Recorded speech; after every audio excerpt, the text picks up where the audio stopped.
This is Dave from the Devilish Debaters, and you are listening to Grab Them by the Pod on the Ace Podcast Network.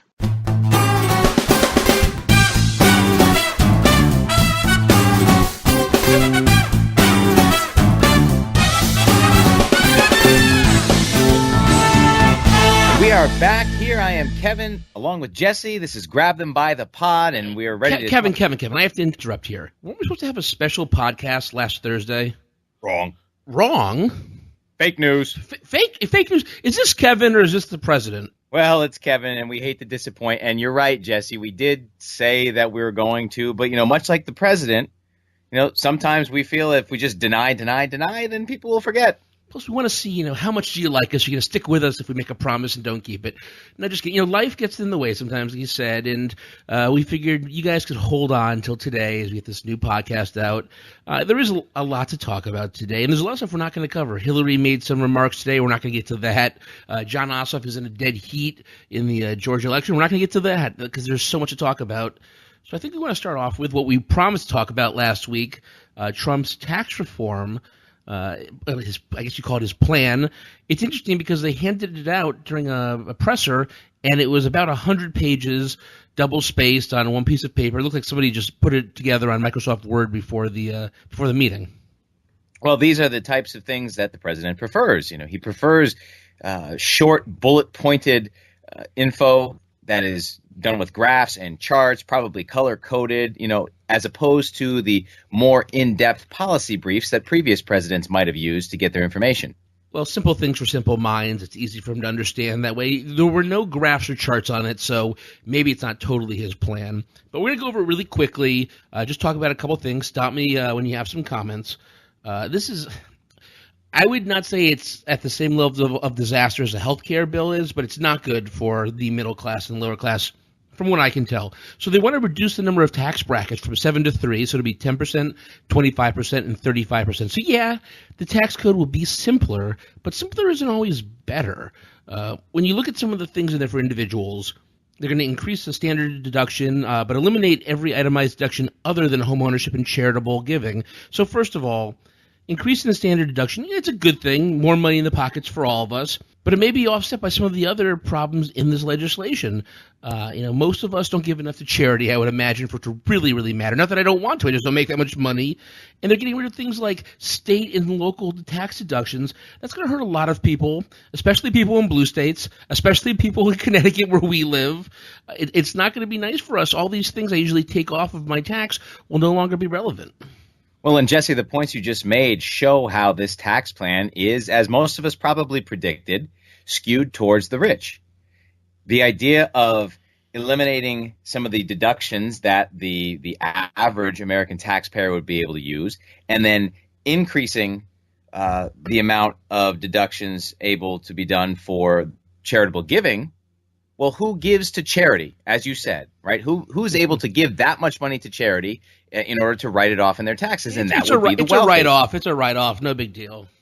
Exactly. So this right there just shows how, once again, as we predicted, that this would be a tax plan that favors the rich. And just because they're keeping the home ownership tax, they didn't say it's going to stay at the same rate. It's still going to be there. So who knows exactly what it's going to look like? They also want to repeal several taxes. They want to repeal the alternative minimum tax, the estate tax, the ACA tax on investment income. So let's look at these individually really quickly. So the alternative minimum tax, it usually affects households with incomes of at least $700,000. It's not the richest of the rich, it's just the rich. And by the way, this tax cost Trump, who's a billionaire, $31 million in 2005, the tax returns that we have seen, and now he wants to get rid of it. No real surprise there. Well, without the AMT, who knows if he would have paid any taxes at all? And as we know, we don't know if he's paid any taxes since 2005. It's the only ones he's released. But without the alternative minimum tax, the very wealthy have the ability to kind of skirt paying their taxes, which is the whole reason why it was instituted back in 1982. He also wants to get rid of the estate tax. Now, the estate tax, you probably know it as the death tax. That's how it's popularly known. That's how they were talking about it in the presser. And to me, when you're in the administration of that level of government, use the proper name. Don't use death tax. And I understand that when I first heard about this when I was younger, I'm like, yeah, it's BS. They shouldn't be taking money away from me when my parents die or my grandparents die or whatever.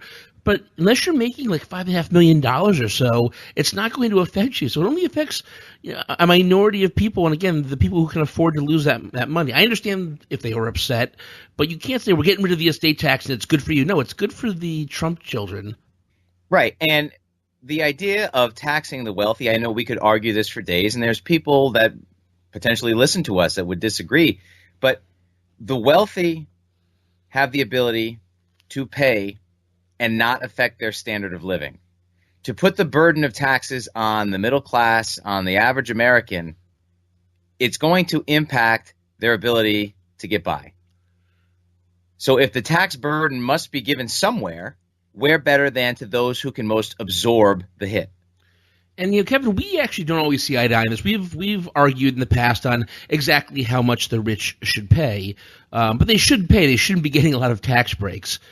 So you can disagree with certain things, but they shouldn't be getting these huge, giant tax breaks that are then claimed to be for the middle class and lower class. It's bait and switch, from what I can tell. At least on the individual side, the top 1%, particularly, forget the top 1%, the top 0.1% are going to benefit the most when it comes to this, and it's not even close. Last fall, the Nonpartisan Tax Policy Center looked at this, and it was pretty much the same thing. It's what the Trump campaign put out.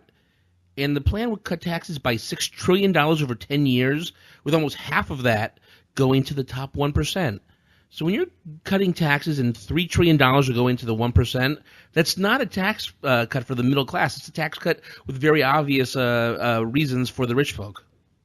Not to mention, it's just kind of kicking the can down the road. When you have tax cuts, that means that's money coming out of the coffers. That's money that's coming out of the government's budget.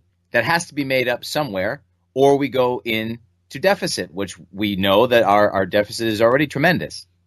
So when you take money out of taxes, when there are tax cuts, we have to make up for it somewhere. And their plan to make up for it it's just ridiculous. We'll get to that towards the end, but it's not a real plan. It's like a pie-in-the-sky plan, if you ask me.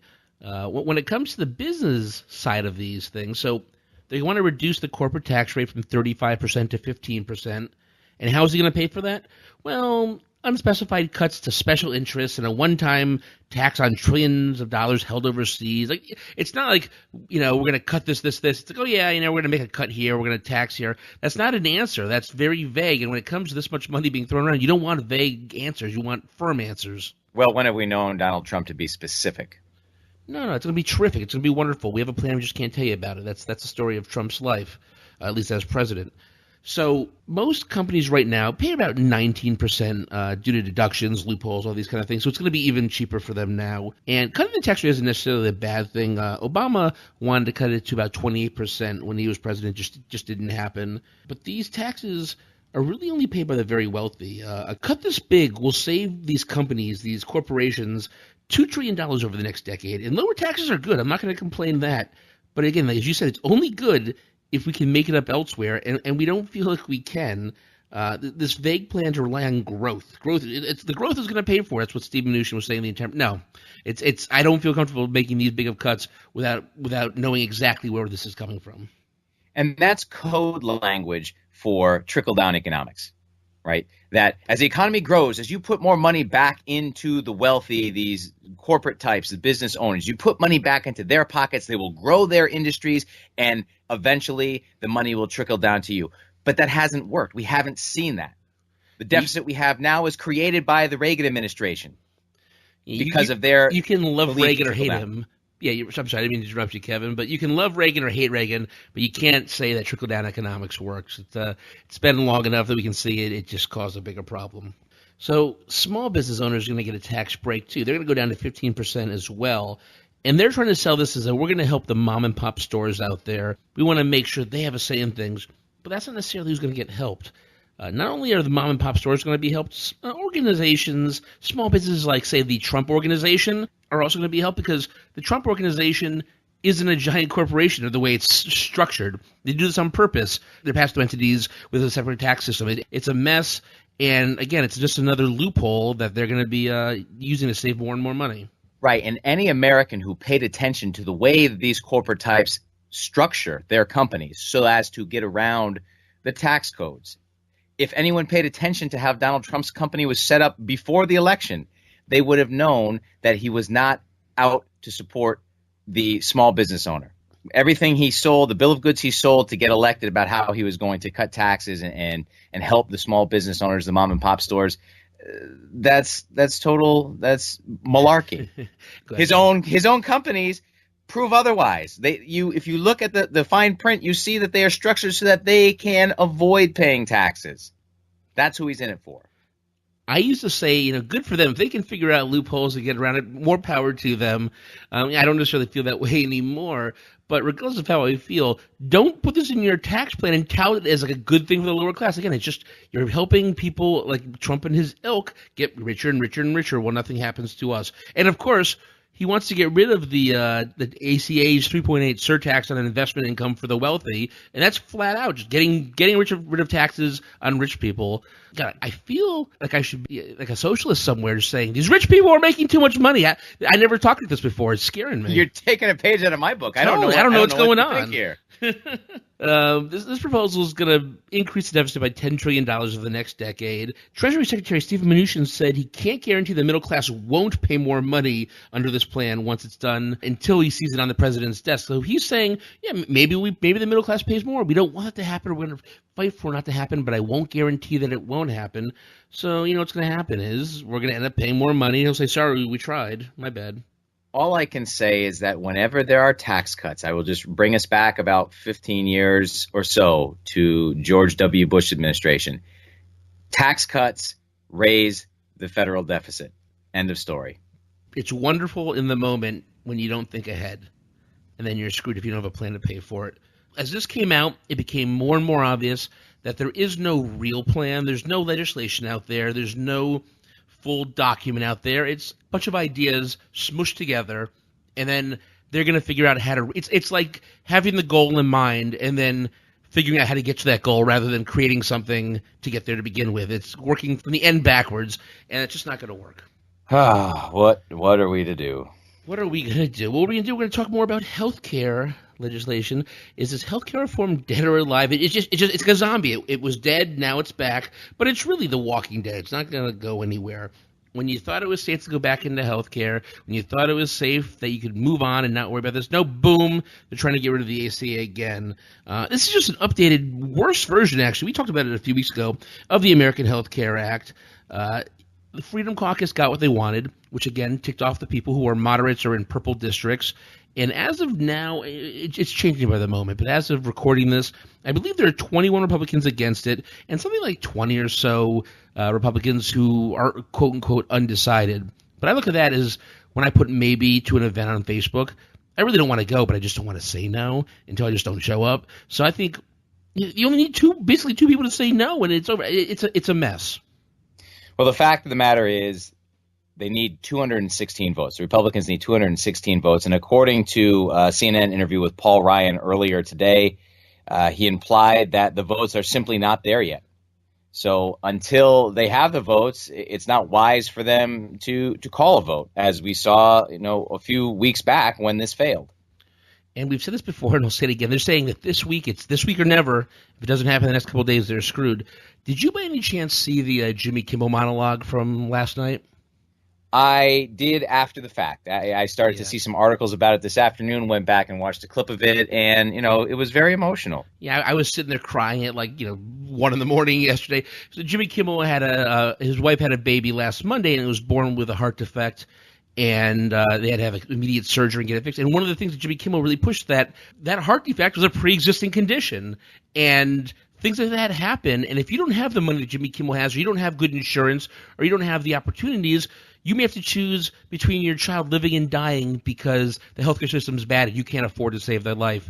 And he got very emotional. And you saw Barack Obama and Hillary Clinton both actually reached out either on Twitter or to him personally today to say, right on, keep the message going.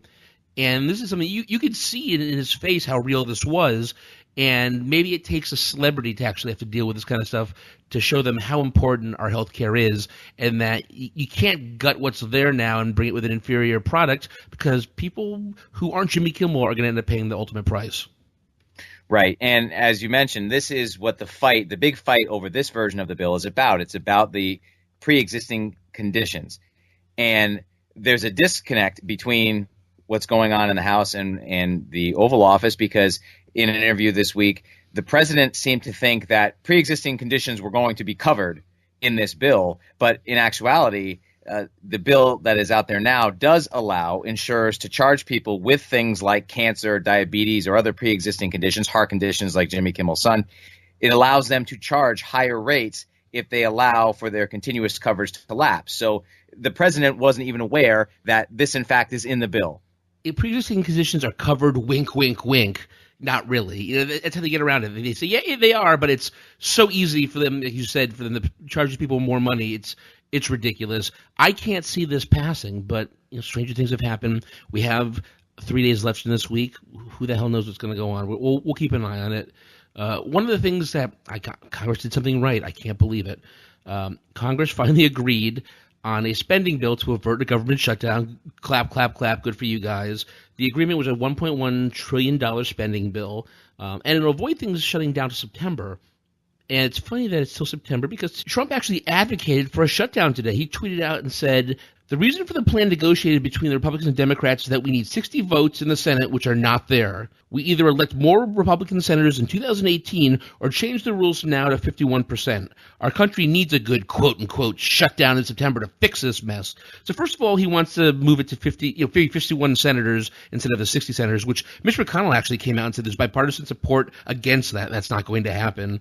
But he's also out there saying a shutdown would be good. And during the press conference today with Sean Spicer, everybody was asking, what is a good shutdown? And they can't answer that. They're full of crap.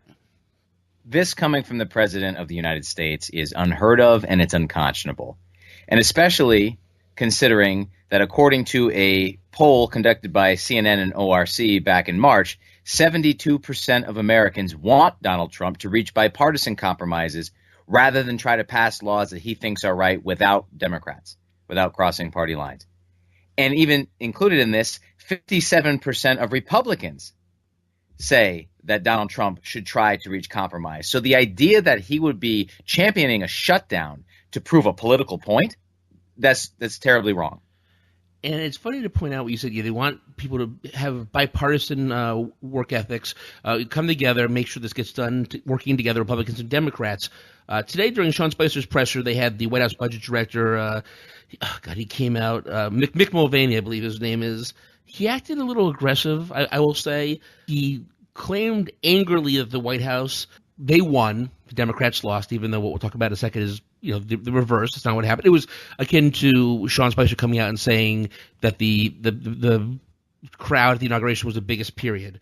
It wasn't true. And he was very pissed off that the Democrats were claiming victory and that he thought this was a bipartisan effort and now they're claiming victory. Shame on the Democrats. That's all Trump ever does is say that he won, he's the best, screw the Democrats. So they're the ones acting like quote-unquote snowflakes, I think, at this moment. Yes, the Republicans need some of the Democrats because of the Freedom Caucus, because of the fracture in the Republican Party within Congress. So this is a big win for the Democrats. Yeah, we're going to go through the winners and the losers here, as you can say. And I stole some of this from The Hill, a couple from Vox, here or there. So the Democrats, they're the minority. They showed the muscle they have, or the muscle they can at least exert in these situations. The White House and the GOP wanted big-time spending cuts, didn't happen. Trump wanted funding for the border wall, wasn't in there regardless of what was said today. Trump wanted penalties for sanctuary cities, wasn't in there. There was no rollback on environmental programs. There was funding for ACD subsidies, Planned Parenthood, minors' health benefits, Medicaid payments for Puerto Rico.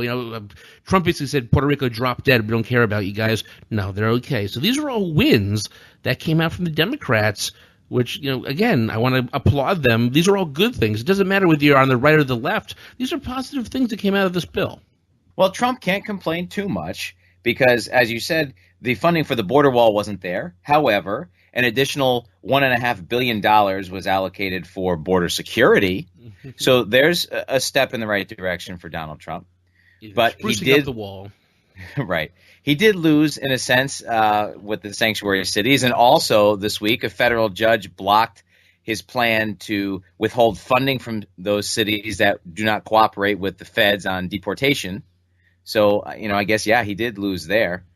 I don't think we even have to say that a judge blocked something Trump did. I think it's just assumed at this point everything Trump does gets blocked. Sorry, these rogue judges. It's funny, though, you could actually see the Republicans were winners, too, because the government didn't shut down. That's the bar we've set these days, that they're the ones that would have been blamed if this had happened, and rightly so, because they're the ones in power. But the government did not shut down, so good for the GOP. And, they got a few things in there. They got, you said additional border defense. They had defense spending. They froze the IRS's budget, so it wasn't horrible. But the good things that we mentioned a few minutes ago, Planned Parenthood, they were going to be gutted if Trump had his way. Didn't happen. Planned Parenthood is more than just abortions, guys. Go read up on it. Puerto Rico, about 900,000 Puerto Ricans were at risk of losing health care. This bill saved them.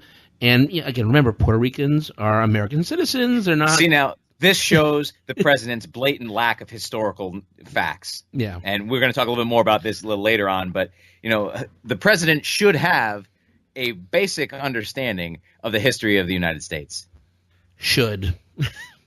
They should, but he does not. No, coal miners, who we've talked about in the past about, we think coal is a dead industry, it's the past. But these coal miners secured health care benefits for retirees, which is something that they need. Fantastic. The issue of their pensions was kind of kicked down the corner to another debate, but they got a win here, so that's good. And then the military got more money to go fight ISIS.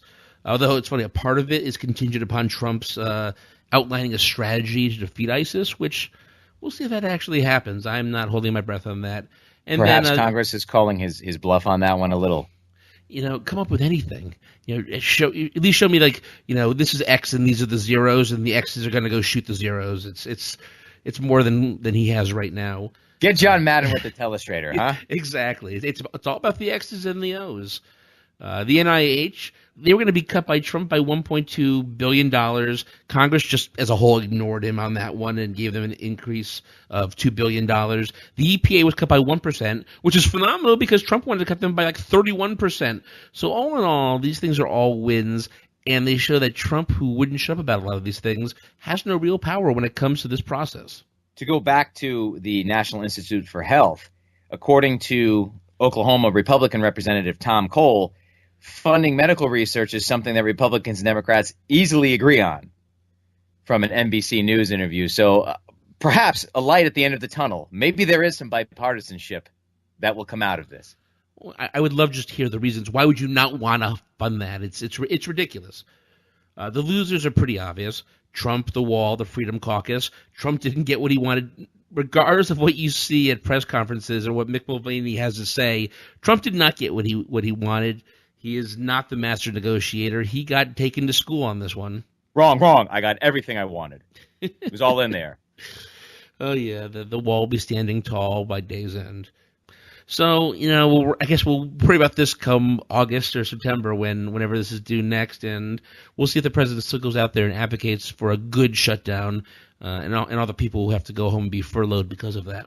How many times do we have to go through this and do the same song and dance before we learn our lesson and actually compromise and actually govern well? As Cyndi Lauper said, time after time, just never going to end, it seems like. Trump had some scary comments this week, some scary and bizarre comments. We'll start with their thoughts on the First Amendment. So this weekend, White House Chief of Staff Reince. I can never say his name correctly. Reince Priebus, but that's a really bizarre name. And I love really they pointed out front and back, first and last names, very, very different. Someone pointed out, I think it was during the election, that if you take all the vowels, Reince actually pointed that out himself. If you take all the vowels out of his name, it says RNC PRBS, so Republican National Committee, Public Relations, BS. That is very fitting for him. Anyways, he was speaking to ABC's Jonathan Karl, and Karl asked Priebus about Trump's tweets about changing libel laws to go after the media, and said, it'll take a constitutional amendment. And Priebus is like, yeah, it's something we've looked at, but whether it goes anywhere will be a different story. So Trump basically wants to change the First Amendment so that he can sue people who insult him, which is ironic because all he does is insult people. Well, to put people's minds at ease, slightly, perhaps, Article 5 of the United States Constitution outlines the amendment process, and there's only two ways that this can be done. One is if a 2/3 vote in both houses of Congress proposes a constitutional amendment, or two, a constitutional convention is called by 2/3 of state legislatures. The president has no constitutional role in the amendment process. So anything coming from the Trump White House will not affect change in our constitutional amendments. Congress or the state legislatures would have to do so. And of the 27 amendments that we do have, none of them have been passed, ratified by a call for a constitutional convention amongst the states. So most likely it would have to come out of Congress. And I don't see that happening since there are Democrats and people who oppose Donald Trump in that body. Yeah, to me, it's not disturbing that it could happen because it won't. It's disturbing that the president has thought about it. It's sure Nixon had his list of enemies, but he didn't change the Constitution to go after them. It's something only Trump would do. Seems like we say that a lot, Jess. I should be used to it by now, but sadly I am not. Trump also had some bizarre statements this week on Andrew Jackson, on the Civil War. So Trump seems to have this man crush on Andrew Jackson and talked about him in the Civil War. He said, had Andrew Jackson been a little later, you wouldn't have had the Civil War. He was a very tough person, but he had a big heart. He was really angry with what he saw and what was happening with the Civil War. There's no reason for this. By the way, Jackson died 16 years before the Civil War ever actually happened, so I don't know how he could be angry about what he saw with the Civil War. Well, for one, I'm surprised that Donald Trump even knew that Andrew Jackson was a president and not a member of a singing group back in the late 60s, early 70s. But he must have heard that Andrew Jackson was a populist, and so he kind of glommed on to that and started studying up some. But Andrew Jackson, not necessarily somebody that you would want to compare yourself to as a president of the United States. He then went on to say he thinks it's surprising that people don't realize why the Civil War happened. Nobody ever asks why the Civil War happened. I don't know. I've been in high school and taken history class. I'm pretty sure they cover that. I think it has something to do with that existential crisis over slavery and states' rights. No. You're asking the wrong questions, Kevin. Come on. Ask the real question. Yeah. Did Trump not go to school? Did Trump not get the basic education that most people in America get? It's ridiculous. It wasn't like he grew up in the South. No hate against the South, but sometimes down when it comes to the Civil War, things are taught a little differently. But you mean the War of Northern Aggression? Yes. I didn't want to say it, but you go for it. And then, of course, it becomes obvious later on why he has this crush on Jackson because he was a mean, nasty guy, and he confronted the people who were, defying him. If you look at Trump's mind, he's a martyr fighting the fake news media and the people who are against him. In his mind, Jackson did the same thing. Well, in so many ways, Donald Trump compares to Andrew Jackson, but in some major ways, other major ways, he's vastly different. For one, Jackson was the victim of not winning the Electoral College in his first attempt at the presidency in 1824. He didn't win the Electoral College. The House of Reps chose John Quincy Adams. Again, Andrew Jackson was critical of government favoring the rich, which is why he was critical of and went after the Bank of the United States because it was favorable to the rich. That's something very different from what Donald Trump would have in his government. But Andrew Jackson also, as we mentioned before, not necessarily the most humanitarian of our presidents. Okay, this is the man who signed off on the Indian Removal Act in 1830, where 45,000 Native Americans were removed from southeastern states to territories west of the Mississippi River. And that removal allowed for white slave owners to access more land to grow cotton, further expanding the industry of slavery. And what do they call that, by the way? The Trail of Tears. The Trail of Tears. It sounds positive. I'm glad I would be associated with it. And wasn't he was a slave owner himself? Absolutely. He also did some other things like violating the First Amendment by ordering postmasters to stop delivering anti-slave literature in the South. So, yeah, I'm not so sure Donald Trump's take on whether or not Andrew Jackson would have prevented the Civil War is accurate. I understand it was, for lack of a term, a different time. We have to judge presidents by what was going on, and you can let some things maybe pass and some things not. All that aside, I wouldn't be comparing myself to Jackson of any of the. I mean, I wouldn't consider myself to Zachary Tyler. I think he was a drunk. There are certain people you don't want to be. I wouldn't. Taft, he got like stuck in the bathtub or something. That's actually my sister-in-law's like long lost relative, President Taft. But you don't want to associate with certain presidents because of some things in their past. But he does. He just looks at the very superficial facts you can find about these guys and just takes it and runs with it. Well, I know that the president hates political correctness, but if Andrew Jackson didn't have such a checkered past, perhaps he wouldn't be being removed from the $20 bill. Goodbye. Well, now I want to take a moment to introduce you to one of our fellow podcasts on the Ace Podcast Network. Yo, you should listen to the Devilish Debaters. If you're a nerd and you like asking really broad philosophical questions like, what is the point of having borders in the first place? Or, what's a better form of government than democracy? Then you should listen to the Devilish Debaters. That's the Devilish Debaters, and don't forget to check out our Twitter, @DevilPod.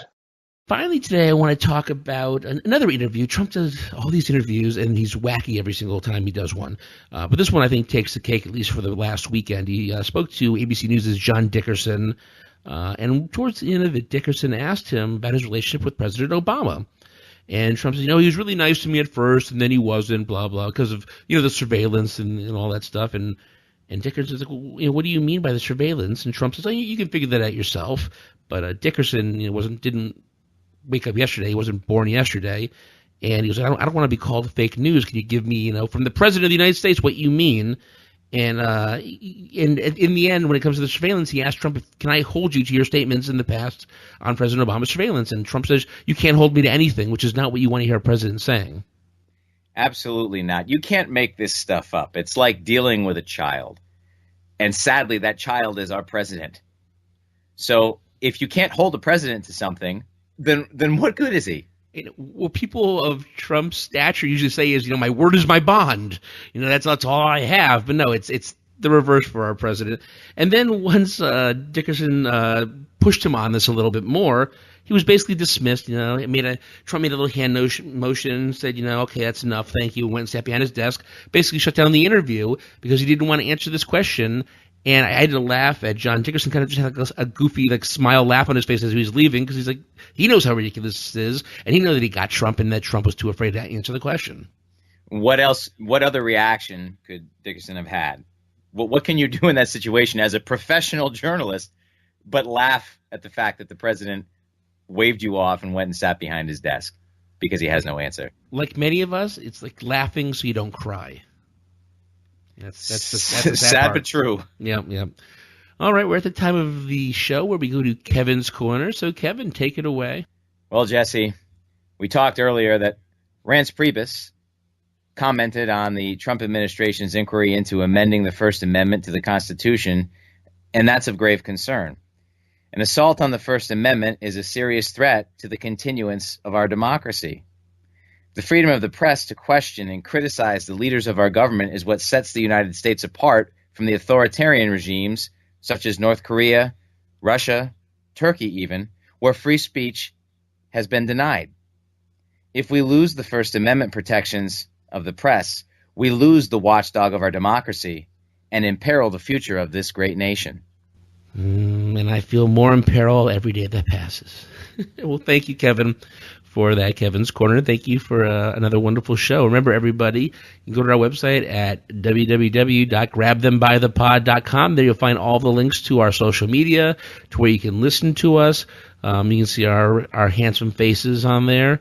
And, who knows, maybe we have some new listeners from the Eastern Connecticut State University section of the political world. Just from this weekend, we were there. And if you're there, give us a shout-out. We're glad to have you. And by the way, that's our alma mater, so we love you guys. EC! SU! All right, enough of that self-indulgent college nonsense. It's been wonderful, Kevin, and we'll see you, our lovely fans, and you, Kevin, next week. Later.